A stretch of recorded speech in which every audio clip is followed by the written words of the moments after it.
So, how does this compare to you've done a lot of people see you as this character, but you're very different from this character, and yet because Maybe. you've done so many different kind of roles. So, was there a particular adjustment that you had to do because you have such breadth in the range of things you've done? Thank you. So, I was think there a restraining process, or was there that you had to like then let it no, blossom? I mean, when I started filming, I mean, the first thing I was really concentrating on was the Bridgeport, Connecticut accent, because I Right. wanted to get that down.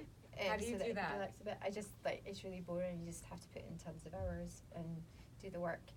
And then when it came to actually being on set and portraying Agnes, I knew she was someone that I was sort of familiar. She was familiar territory.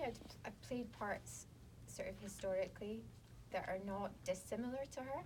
But Agnes there's more to her story. There's the suggested breakdown. She's sort of on the spectrum a little bit. She's very, she's not happy. She's not sad at the beginning, and then she starts to realize that she's she's unfulfilled, and so she was definitely sort of a different character to any that I played before, and I spent a lot of the film on my own, which was sort of from reading the script. I didn't realise how many scenes it's just Agnes getting on with her day or on her own, in her own thoughts, and so I think that helped a lot. She's a very internal person, and it's about her trying to break out. I don't know if that answered your question. Can you talk a little bit more about your work on accents, because you would never guess that you weren't American Thank if you had not heard this. When I was growing up, I think it helps if you really enjoy accents. And when I was growing up, I was always mimicking people and accents that I would hear on TV and films, and so it was kind of like a game.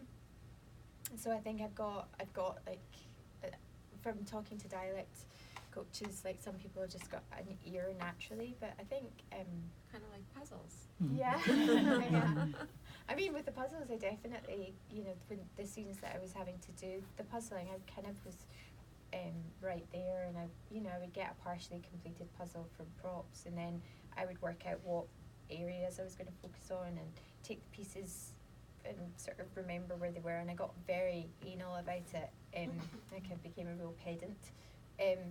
But Irfan, for instance, couldn't have cared less about puzzles, and apparently the director was saying, like, when it came to editing, he said my stuff was really easy because I had worked it all out, and I was happy to do it because, like, it's that thing of when you enjoy something, it makes it a bit easier.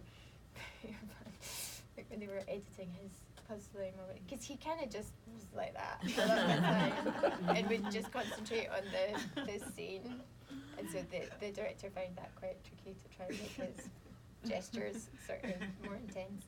So now, are you done with puzzles, or like you'll say to your kids, "Hey guys, let's"? No, I think I'm always going to be a bit of a puzzler now. I've always got one.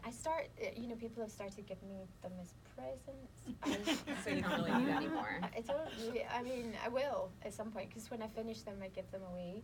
And I've got a friend that I made on the film, and we're friends just through the puzzling, because she's the one that sort of started the on-set puzzling thing. She was a hairdresser on the film, and she was the first one to start doing it on set, because there was just puzzles everywhere, and so she grabbed one and started one, and like all the secret puzzlers sort of came out the woodwork and started to join her rank, and now she is like my puzzle pen pal almost. Like, we send each other pictures of completed puzzles. So cute.